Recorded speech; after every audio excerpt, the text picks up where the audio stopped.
తల్లి జగన్ ఒక అద్భుతమైన కట్టింగ్ ఫిట్టింగ్ మాస్టర్. ఏంటది? కట్టింగ్ ఫిట్టింగ్ మాస్టర్ తల్లి. ఆయనకి 2 బటన్లు ఉంటాయి తల్లి. బల్ల పైన మీకు గంపడే బులుగు బటన్, బల్ల కింద ఎర్ర బటన్. బులుగు బటన్ నొక్కుతాడు, అకౌంట్లో 10 రూపాయలు పడుతుంది, నేను ఒప్పుకుంటా.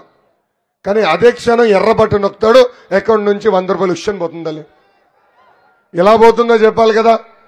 కరెంటు ఛార్జీలు 9 సార్లు పెంచి బాధుడే బాధుడు. ఆర్టీసీ ఛార్జీలు 3 సార్లు పెంచి బాధుడే బాధుడు. ఇంటి పన్ను పెంచి బాధుడే బాధుడు. చెత్త పన్ను పెంచి పెట్రోల్ డీజిల్ గ్యాస్ ధర పెంచి ఇది ఏంటది boom boom president medal Andhra gold ధరలు పెంచి ఇది ఈరోజు ప్రభుత్వ పరిస్థితి. ఇంకా కట్టింగ్ మాస్టర్ అని చెప్పే కదా తల్లి. అన్నా క్యాంటీన్ కట్, పెళ్లి కానుక కట్, పండగ కానుకల కట్, విదేశీ విద్యా cut, school fee reimbursement cut, 6 లక్షల వృద్ధులకి రావాల్సిన పెన్షన్ కట్, రైతులకి రావాల్సిన ఇన్పుట్ సబ్సిడీ కట్, రైతులకి గతంలో సబ్సిడీ ద్వారా వచ్చే పరికరాలు కూడా ఆ సబ్సిడీ కూడా కట్ చేసిన వ్యక్తి ఈ సైకో జగన్. భారతదేశ చరిత్రలోనే 100 సంక్షేమ కార్యక్రమాలు కట్ చేసిన ఏకైక ముఖ్యమంత్రి ఈ సైకో జగన్. తల్లి ఒక సామెత ఉంది, అబద్ధం ప్రపంచం చుట్టూ తిరిగి ఇంటికి వచ్చే లోపల నిజం గడప దాటదని. ఈరోజు వాలంటీర్ వాసులు అదే వాడుతున్నారు. ప్రతి గడప దగ్గరకు వచ్చి తెలుగుదేశం ప్రభుత్వ అధికారంలోకి వస్తే ఉన్న సంక్షేమ కార్యక్రమాలు రద్దు చేస్తామని అబద్ధం చెప్తున్నారు తల్లి. అందుకే మీరందరూ అప్రమత్తంగా ఉండాలి. వాలంటీర్ వాసు వస్తే వాళ్ళకి ఒకటే చెప్పండి, అసలు భారతదేశానికే సంక్షేమం పరిచయం చేసిన వ్యక్తి విశ్వవిఖ్యాత నట సార్వభౌమ స్వర్గశ్రీ నందమూరి తారక రామారావు గారు. ఆనాడు 2 రూపాయలకే కిలో బియ్యం ఇచ్చాం. ఆనాడు 50 రూపాయలకి హార్స్ పవర్ మోటార్ అందజేశాం. మహిళలకి ఆనాడే ఆస్తుల్లో సమాన హక్కు కల్పించాం. అన్నా ఎన్టీఆర్ గారిని స్ఫూర్తిగా తీసుకుని చంద్రబాబు నాయుడు గారు ముఖ్యమంత్రి అయినప్పుడు ఉచితంగా గ్యాస్ కనెక్షన్ అందజేశారు. డ్వాక్రా సంఘాలు ఏర్పాటు చేశారు.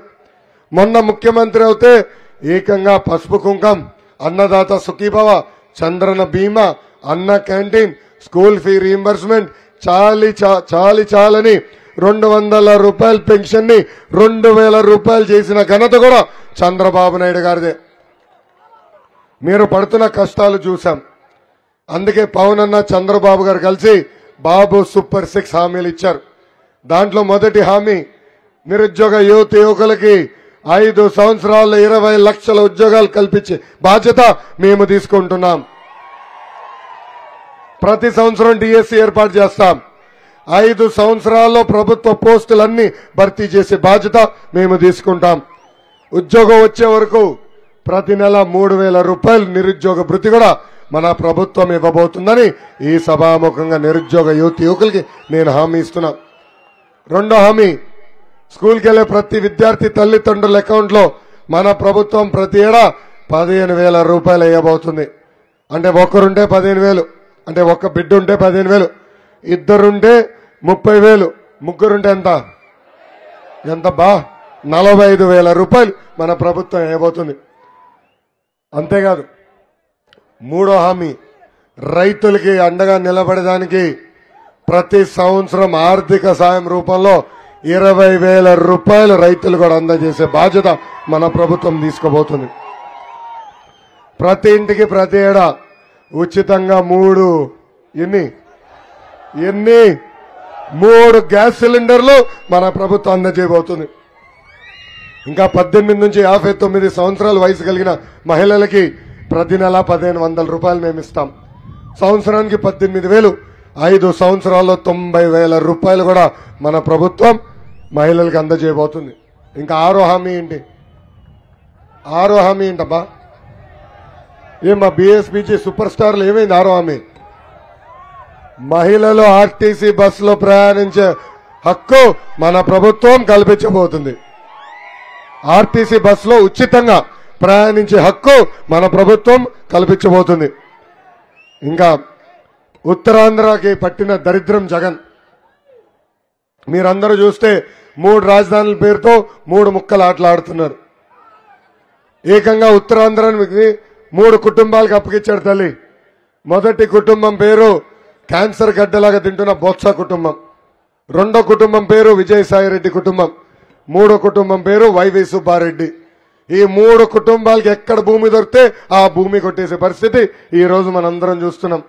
ఎప్పుడు లేని విధంగా ఈ రోజు ఉమ్మడి విశాఖపట్నం జిల్లాలో భూ కబ్జాలు జరుగుతున్నాయి. అంతేకాదు తల్లి, విశాఖ ఉక్కు ఆంధ్రుల హక్కు అనే నినాదంతో ఆనాడు పెద్దవాళ్ళు మనకు ఉక్కు ఫ్యాక్టరీ తీసుకొచ్చారు. ఇప్పుడు ఏకంగా ఆ ఉక్కు ఫ్యాక్టరీని ప్రైవేటీకరణ చేసేదానికి ఈ జగన్ ప్రయత్నిస్తున్నాడు. అందుకే విశాఖపట్నం జిల్లా ప్రజలకు నేను హామీ ఇస్తున్నా, ఆ విశాఖ ఉక్కు ఫ్యాక్టరీ ప్రైవేటీకరణకు జరగకుండా చేసే బాధ్యత నేను వ్యక్తిగతంగా తీసుకుంటున్నాను. ఇంకా విశాఖపట్నం జిల్లా కూడా అనేక హామీలు ఇచ్చాడు జగన్. 50 పైన హామీలు ఇచ్చాడు తల్లి. ఆనాడు చెప్పాడు విశాఖ రైల్వే జోన్ పూర్తి చేస్తా అన్నాడు, చేయలేదు. విశాఖ మెట్రో ప్రాజెక్ట్ పూర్తి చేస్తా అన్నాడు, చేయలేదు. మూతపడిన షుగర్ ఫ్యాక్టరీలన్నీ తిరిగి తెరుస్తా అన్నాడు, చేశాడా? చేశాడా? మనం ఆనాడు ఇచ్చిన నిధులు కూడా పక్కదారి మళ్లించేసి ఆ ఫ్యాక్టరీలు చంపేశాడు. ఇంకా 8 లక్షల ఎకరాలకి అదనంగా 8 లక్షల ఎకరాలకి సాగునీరు అందిస్తానని ఆనాడు హామీ ఇచ్చి ఈరోజు కనీసం ఒక తట్ట మట్టి ఈ ప్రభుత్వం ఎత్తలేదు. ఇంకా మన జిల్లాకి మన నియోజకవర్గానికి పరిశ్రమలు తీసుకొచ్చి ఉద్యోగాలు కల్పిస్తానని హామీ ఇచ్చాడు. ఒక్క పరిశ్రమను తీసుకొచ్చాడా? ఒక్కరికైనా ఉద్యోగాలు కల్పించాడా?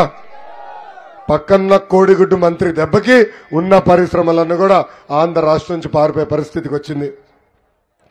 ఇంకా పాయకరావుపేట నియోజకవర్గం అంటేనే తెలుగుదేశం పార్టీ కంచుకోట. 2014 నుంచి 2019 వరకు ఆనాడు శాసనసభ్యురాలుగా ఉన్న అనిత గారి ప్రోత్సాహంతో 1500 కోట్ల రూపాయల నిధులు తీసుకొచ్చి పాయకరావుపేట నియోజకవర్గాన్ని అభివృద్ధి చేసిన పార్టీ తెలుగుదేశం పార్టీ. ఆనాడు పరిశ్రమలు తీసుకొచ్చాం, ఉద్యోగాలు కల్పించాం. నేను పంచాయతీరాజ్ గ్రామీణాభివృద్ధి శాఖ మంత్రిగా ఉన్నప్పుడు ప్రత్యేక నిధులు కేటాయించి తాగునీటి పథకం పనులు కూడా ఆనాడు ప్రారంభించాం. ఈ ప్రభుత్వ అధికారులకు వచ్చిన తర్వాత ఆ పథకాన్ని కూడా పక్కదారు మళ్లించింది. ఇంతేకాదు 192 కిలోమీటర్లు ఆనాడు సీసీ రోడ్లు ఒక్క నియోజకవర్గంలో వేశాం. సాగునీటి ప్రాజెక్టులు, పంచాయతీ భవనాలు, బీటీ రోడ్లు కూడా ఆనాడు మన ప్రభుత్వం చేసింది. ఇప్పుడే అనిత గారు చెప్పినట్లు పండూరు బ్రిడ్జ్ కానీ జాలరు బ్రిడ్జ్ కూడా ఆనాడు మనం ఇచ్చిన నిధులు ఈ రోజు ఆనాడే కట్టాం. ఈ రోజు కనీసం పెండింగ్ వర్క్లు కూడా పూర్తి చేసే పరిస్థితిలో ఈ ప్రభుత్వం లేదు. ఇక్కడున్న శాసనసభ్యుడి గురించి నేను ఎంత మాట్లాడినా తక్కువే. ఎందుకంటే ఆయన ఇంకోసారి గెలవడని పంపించేశాడు జగన్. ఇప్పుడు ఏకంగా పక్క జిల్లా అంటే 2 జిల్లాలు దాటిన, ఒక జిల్లా దాటాలి. విశాఖపట్నం, విజయనగరం దాటిన శ్రీకాకుళం జిల్లా. అక్కడి నుంచి ఒక అతను తీసుకొచ్చాడు. అతన్ని ఇక్కడ పెడతారంట ఎమ్మెల్యేగా. ఈ సభాముఖంగా జగన్ అడుగుతున్నా, మీరే తేల్చారు ఆ వ్యక్తి రాజ్యంలో పనికిరాడని, చెత్తని. ఆ చెత్త తీసుకొచ్చి మా ఇంటి ముందల పెడితే బంగారం ఎలా అవుతుందని సూటిగా నేను ప్రశ్నిస్తున్నా. ఆ మహానుభావుడు కనీసం మన రోడ్లు తెలీదు, ఏ ప్రాజెక్ట్ ఎక్కడుందో తెలీదు, ఎవరు ఏంటో తెలియని పరిస్థితి. ఆయన ఇక్కడికి వచ్చారంటే కారణం ఒకటే, మళ్ళీ ఇక్కడ డబ్బులు దొబ్బేదానికి తప్ప ఇంకేమీ కాదు. స్థానికులుగా అహర్నిశలు అందుబాటులో ఉన్న మన వాళ్ళని గెలిపించాలని ఈ సభాముఖంగా మిమ్మల్ని అందరు నేను కోరుతున్నాను. ఇక్కడున్న ప్రజలందరూ నేను పిలిపిస్తున్నా, తెలుగుదేశం జనసేన పార్టీ ఉమ్మడి అభ్యర్థిని ఇక్కడ గెలిపించండి. నేను ఇచ్చే హామీలు నిలబెట్టుకునే బాధ్యత వ్యక్తిగతంగా నేను తీసుకుంటాను. ఆనాడు నేను పాదయాత్రలో వచ్చినప్పుడు నేవల్ బేస్ వల్ల మత్స్యకారులు అనేక ఇబ్బందులు పడుతున్నారని మత్స్యకార సోదరులను కలిశారు. ఆనాడే చెప్పాను, మన ప్రభుత్వం వస్తుంది, ఈ సమస్య శాశ్వతమైన పరిష్కారం ఎత్తికే బాధ్యత మేము తీసుకుంటామని హామీ ఇచ్చాను. దానికి కట్టుబడి ఉన్నాను. ఇంకా అంతేకాదు, స్థానికులకి ఉద్యోగాలు కల్పించాలని ఆనాడు కోరారు. తప్పనిసరిగా కంపెనీతో సంప్రదింపులు చేస్తాం, స్థానికులకి ఉద్యోగాలు కూడా కల్పించే బాధ్యత మేము తీసుకుంటామని ఈ సభాముఖంగా నేను హామీ ఇస్తున్నా. ఇంకా ప్రతి ఇంటికి ఉచితంగా నీటి కుళాయి ద్వారా సురక్షితమైన తాగునీరు కూడా అందించే బాధ్యత మన ప్రభుత్వం తీసుకుంటుంది. ఇంకా జగన్ ఆనాడు షుగర్ ఫ్యాక్టరీలు అన్ని తెరిపిస్తా అన్నాడు. మనం ఇచ్చిన నిధులు కూడా ఇవ్వకుండా పక్కదారి పట్టించాడు. మన ప్రభుత్వ అధికారులకు వచ్చిన తర్వాత కార్మికుల్ని రైతుల్ని కూడా ఆదుకునే బాధ్యత మేము తీసుకుంటాం.